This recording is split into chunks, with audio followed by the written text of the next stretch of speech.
What is going on, everybody? My name is JLEC Victory, and I am bringing you guys another FIFA Science video. Maybe this is the first time you've watched one of these FIFA Science videos and you've been subscribed to my channel, or maybe you're a new person to my channel and you could be a future subscriber. But basically, this series is pretty self-explanatory. I just do science experiments inside of FIFA, and today I'm going to be testing out why is David Luiz so overpowered. In my opinion, OP and overpowered is a term that's thrown around a lot in FIFA. I mean, last year, I guess the OP guy was S-Fine, and then this year maybe the kind of equivalent's a Barbo. But consistently, in my opinion, the most overpowered player over the past couple FIFAs, I've started in FIFA 12, and this guy was a beast back then, and he's still a beast now, is David Luiz. I don't know what it is about this guy. Probably, you see him just so often because he's probably in the most common squad, or he has the most common nation for a nation squad, a nationality squad in Brazil, and he was in the most common, I say was because he should be on PSG next season. I think that's confirmed, but I'm pretty sure that's confirmed. And he was in the most popular league in the Barclays Premier League, so you come up against this guy a lot, and I just wanted to know what makes this guy so overpowered. And looking at his in-game stats, he is super well-rounded, especially for a center back. He has some stats that are just like an average midfielder, which is pretty crazy. This guy can play center defensive mid or center back, but looking at his physical attributes is probably where he excels the most on the pitch, but you don't really see it. He has 77 acceleration, he only has 77 strength, 80 sprint speed, I don't know what it is, he has 91 stamina, so he can run around a decent amount. I guess over 90 stamina is pretty good. I don't really know, stamina is not a stat that I look at that often, but basically what I did, as you guys could tell at the beginning of this video, there was a lot of sped up clips, and basically what I was doing is I was running these players back and forth on the pitch. I was running them from one 18-yard box to the other. If you guys did see my first FIFA Science video, I did the exact same thing with it was Theo Walcott. That's what I did, or that's the player that I used.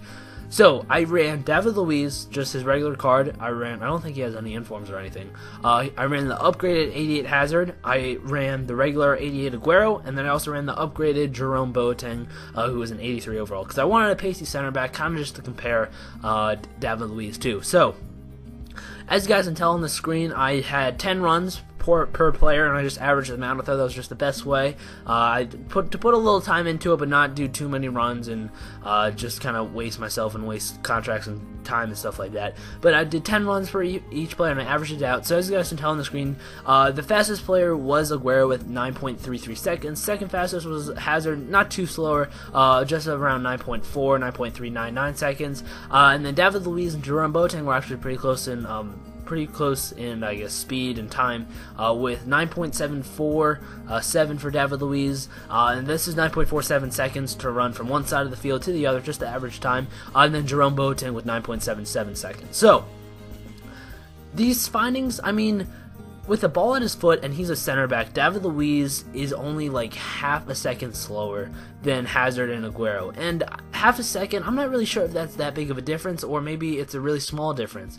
I mean, obviously they're kind of close, but this is David Luiz, a center back, running with the ball compared to Hazard and Aguero, who have some of the most highest pace and have the most highest pace combination, or highest have the highest combination between pace and dribbling. So they're both very good dribblers, and they both have a lot of pace on them, and they're known for their dribbling ability.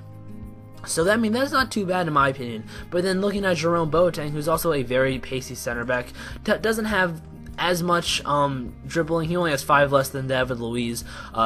Jerome Boateng has 67 dribbling, while David Luiz has 72 dribbling. But looking at Sergio Aguero, he has 90 dribbling, so like 18 more dribbling, and then he also has 11 more pace than David Luiz. So from these findings, what I really wanted to do was be able to test this guy's strength, because I feel like that is the one stat that really stands out for this guy, at least when I play him.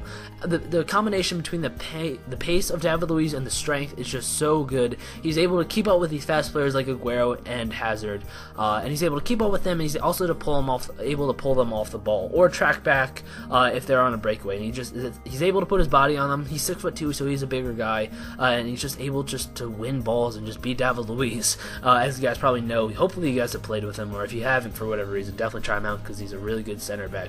So obviously, like, my findings weren't as good as I wanted them to be. I wanted David Luiz to be either super slower than Hazard and Aguero, or maybe a little bit quicker, but he's kind of in the middle. And compared to Jerome Boateng, they're about the same pace. I mean, David Luiz does have 2 more pace, and he does have 5 more dribbling, so you expect him to be a little bit quicker, and he is. And then Hazard and Aguero actually have a lot better pace and a lot better dribbling, and they are quicker.